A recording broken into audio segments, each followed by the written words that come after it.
President Trump signing a controversial executive order banning transgender athletes from participating in women's sports. This comes after a previous order restricting gender-affirming care for people under the age of 19. For more, I want to bring in the co-founder of the Gender Liberation Movement, Raquel Willis. Raquel, first, thank you for joining us today. But I want to get your take. I mean, what will be the impact of this executive order for athletes and the trans community at large?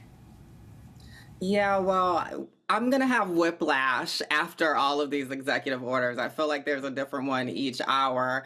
But I will say it takes time for the folks in our community to kind of figure out what the actual ramifications of these executive actions are going to be because they are not law. And I think people have to remember that he has finite capabilities right now. And a lot of this is shock and awe and chaos.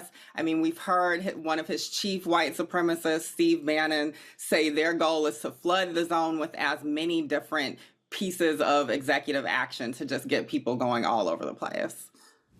We've seen, Raquel, we've seen folks that have been in support of this executive order say that, there is a physical advantage for transgender women in women's sports. What do you say to those folks?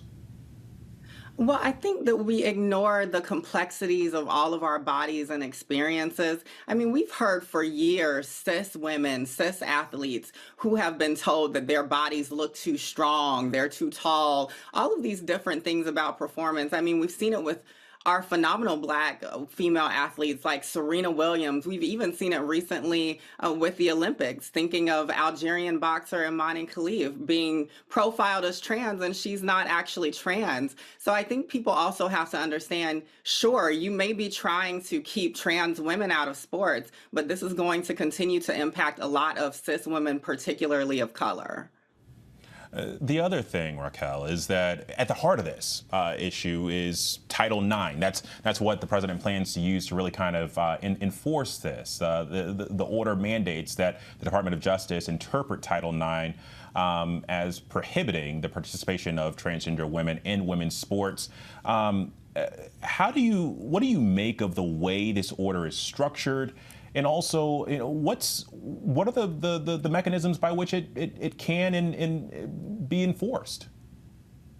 Well, again, I think that our policy wonks and community are going to need time to sit with this and see how this actually plays out. But I want to be clear, we have to be real here. Trump and his loyalists have never cared about women's safety, security, and opportunity. If they actually did, they would be talking about the things that women athletes have been talking about for a long time, thinking about equal pay, thinking about ending sexual abuse. I mean, we've seen a number of cases over the last few years around coaches who have sexually abused young women who were athletes. So I think that we actually have to think about what the people actually need right now, and they need to be listened to.